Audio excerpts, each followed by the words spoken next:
Le deuxième exemple, ce sont les délocalisations. Les Français voudraient que l'on arrêtât les délocalisations.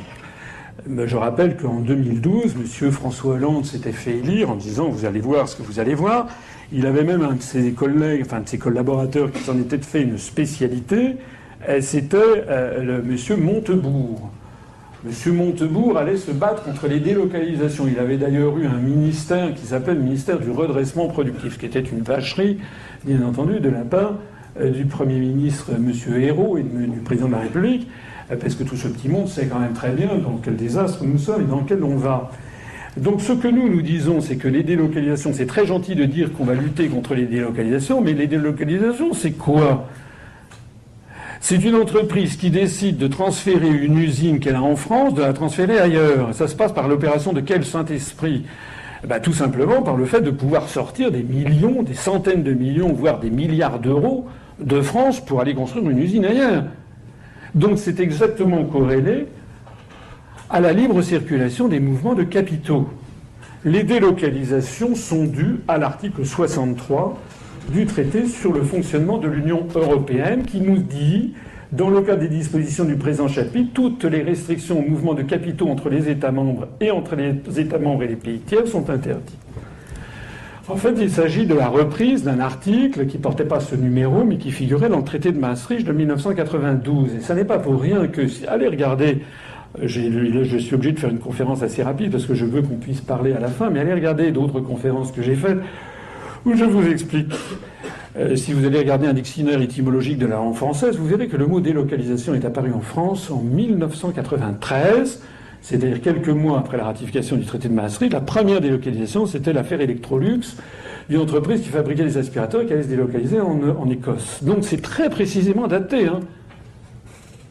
Sous Vincent Auriol, sous René Coty, sous Charles de Gaulle, sous Georges Pompidou, sous Valéry Giscard d'Estaing et sous François Mitterrand jusqu'en 1992, on ne parlait pas de délocalisation. Et pourtant, il y avait déjà, je vous assure, le roi d'Arabie, il existait déjà, il y avait déjà des milliardaires américains, il y avait déjà des tas de gens. Pourquoi n'en parlait-on pas avant et qu'on en parle maintenant ? C'est tout simplement parce qu'avant, il y avait un système qui s'appelait le contrôle des mouvements de capitaux. Hein, et qui dit contrôle, dit contrôle. Ça n'est pas interdiction. Ça veut dire de temps en temps on dit oui, de temps en temps on dit non. Voilà. Maintenant, avec l'article 63, en réalité, le feu vert a été donné aux entreprises pour expatrier leurs usines dans des pays à très bas coût de salaire. Point barre.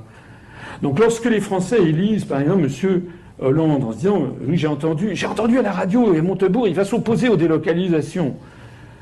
Et puis après, 6 mois après, les gens disent « Ah ben, je me suis fait avoir, c'est des corrompus, c'est des salauds ». Mais nous, on nous dit « Non, c'est pas des corrompus, c'est des salauds, ce sont des lâches, ce sont des gens qui ne vous ont pas dit la vérité. La vérité, c'est que nous avons... C'est comme un contrat de travail. Ou un contrat comment dirais-je, de téléphonie mobile. Quand vous avez passé un contrat avec Bouygues, vous avez passé un contrat avec Bouygues.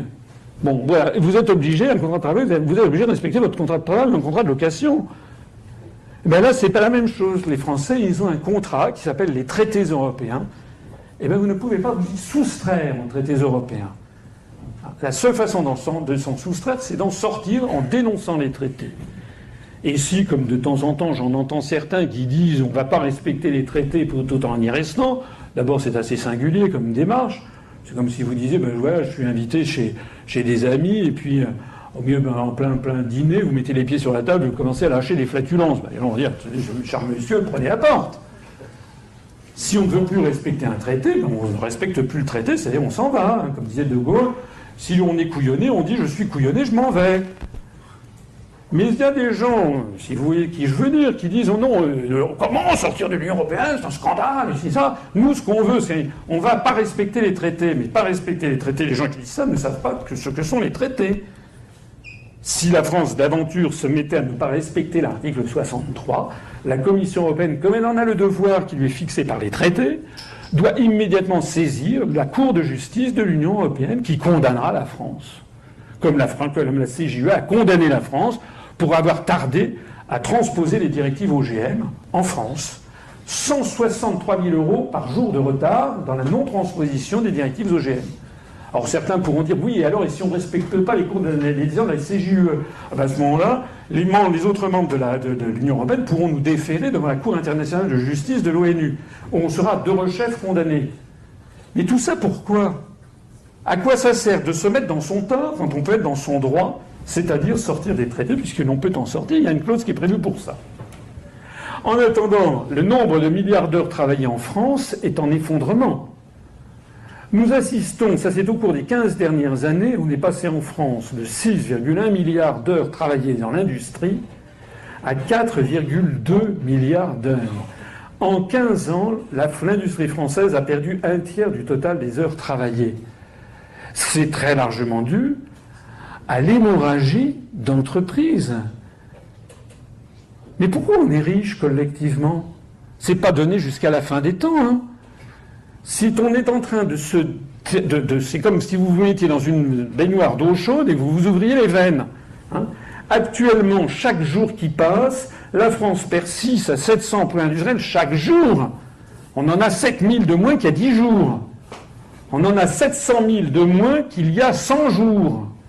La France perd une usine, on a 70 000 de moins, excusez-moi, qu'il y a 100 jours, et environ 700 Français basculent en dessous du seuil de pauvreté selon l'INSEE en 2014.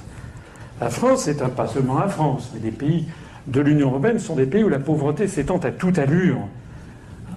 Donc ce dont je suis venu vous dire là, c'est pas pour rigoler, hein. Moi, je vais vous dire un truc, hein, si j'étais cynique et si j'étais égoïste et individualiste, moi, ça va, ma carrière est faite, j'ai 58 ans, je suis inspecteur général des finances, ça va bien pour moi, j'ai la sûreté de l'emploi. Pourquoi j'ai pris ma canne et mon chapeau, à votre avis? Je pourrais être comme j'ai un de mes camarades de l'inspection, Frédéric Oudéa, qui est président de la Société Générale, je peux raconter son salaire, parce que je l'ai vu dans les Échos, j'ai vu qu'il gagnait 280 000 euros par mois. Ben moi, je ne trouve pas ça normal. Alors, pas parce que je suis jalouse, mais je trouve que ça n'est pas normal. Et moi, je n'ai pas fait les études que j'ai faites, je ne me suis pas entré à l'École nationale d'administration pour laisser une espèce de, après nous le déluge, un truc style la Pompadour, laisser mon pays s'effondrer parce que j'ai des amis, j'ai des enfants qui sont en train, j'ai du souci pour eux. La France, actuellement, la pauvreté s'étend à toute allure. Ça, c'est le nombre de personnes pauvres en France.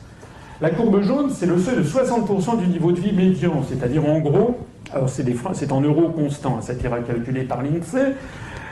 60%, ça veut dire les gens qui gagnent à peu près moins de 950 euros par mois. Et la courbe rouge, c'est les très pauvres, donc les jaunes, c'est ce qu'on appelle les pauvres, selon les statistiques de l'INSEE. En rouge, ce sont les très pauvres, les gens qui gagnent moins de 50% du niveau de vie médian, ça fait à peu près, je crois, 840 euros par mois. L'intérêt de cette courbe, c'est qu'elle commence en 1970.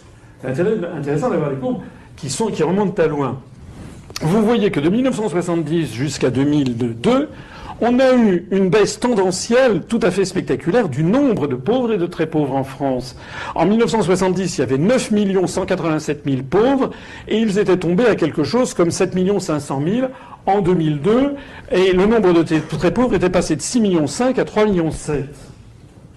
C'est d'autant plus remarquable que de 1970 à 2002, on est passé d'environ 55 millions de Français à peu près 63 millions de Français. Hein, actuellement, il y a 65 millions de Français si on ajoute l'outre-mer. Et puis on a assisté à une rupture tendancielle qui fait que désormais on assiste à une remontée rapide du nombre de pauvres et de très pauvres. En 2012, ce sont les dernières statistiques disponibles par l'INSEE, le nombre de pauvres était remonté à 8 540 000 en 2012 et le nombre de très pauvres, on est presque à 5 millions.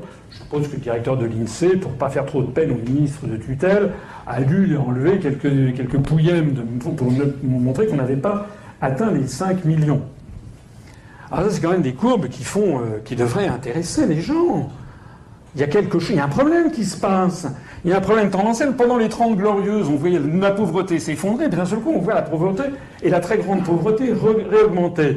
Je me permets d'insister aussi au passage sur le fait que là, on a eu les accords de Grenelle de mai 68 avec une hausse de plus 35% du SMIC. Vous savez, lorsque Pompidou et Chirac, jeunes secrétaires d'État à l'emploi, avec Georges Ségui, qui était le secrétaire général de la CGT à l'époque, à la demande de Moscou qui voulait sauver le soldat de Gaulle, avaient conclu les accords de Grenelle plus 35% du SMIC.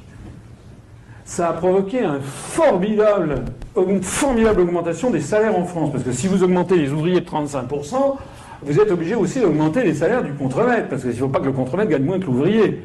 Donc il va l'augmenter un petit peu moins, parce qu'il gagnait plus. Il faut quand même l'augmenter pour qu'il soit au-dessus de l'ouvrier.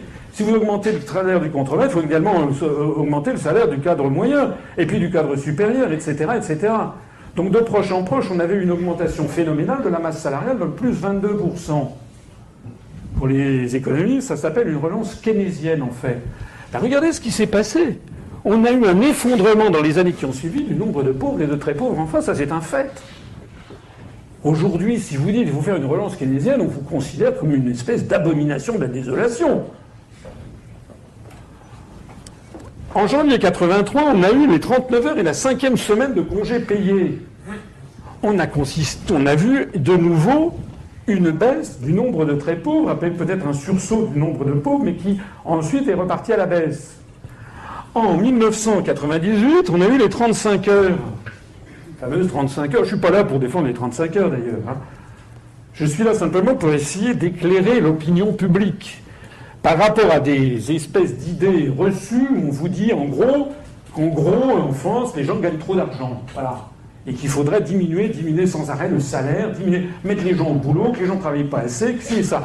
Moi, ce que je vois, c'est que ces mesures-là, qui aujourd'hui paraissent proprement ahurissantes, à en croire la doxa dominante, elles se sont quand même accompagnées d'une baisse tendancielle du nombre de pauvres.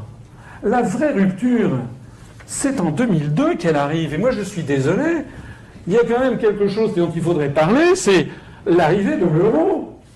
L'arrivée de l'euro qui commence en 99 sous forme interbancaire et qui arrive sous forme fiduciaire en 2002.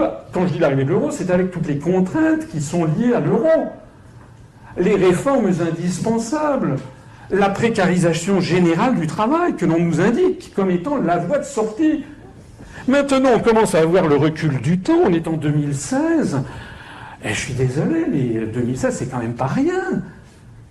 8 ans, 9 ans se sont écoulés, on assiste, et je vous l'ai montré tout à l'heure, à une augmentation continuelle du nombre de chômeurs. Donc je dis ça pour ceux dans la salle qui, je dis ça très gentiment, parce que je m'aperçois que moi, quand j'étais jeune, j'étais tout à fait formaté quand j'étais étudiant à HEC. Mais avec la maturité venant, on peut avoir du recul. À l'époque, il n'y avait pas Internet et on ne pouvait pas se documenter très facilement ailleurs. Mais je dis ça pour les gens qui sont absolument convaincus. J'en rencontre régulièrement des gens qui me disent « Mais non, monsieur, vous n'avez rien compris. C'est pas du tout de la faute de l'euro. C'est parce qu'on n'a pas fait les réformes indispensables. » Comme si le fait, par exemple, l'ubérisation, comme si le fait d'appauvrir les chauffeurs de taxi, de mettre des gens à faire le taxi à des prix cassés, comme si c'était ça qui allait résoudre les problèmes de la France. Tout ceci, cette baisse des chômages, ça se passait avec des chauffeurs de taxi qui étaient protégés. Il y avait les notaires, les avocats, ils avaient tous leur profession réglementée. Ça n'a pas empêché un effondrement du nombre de pauvres. En réalité, les contraintes imposées par l'euro provoquent un changement d'orientation séculaire, le retour de la grande pauvreté, et je signale que ceux qui auraient des doutes, qu'ils aillent regarder ce qui se passe ailleurs. Qu'ils aillent en Grèce, qu'ils aillent en Italie, qu'ils aillent en Espagne, qu'ils aillent au Portugal. Ça n'est pas un phénomène spécifiquement français. C'est un phénomène qui est un phénomène européen.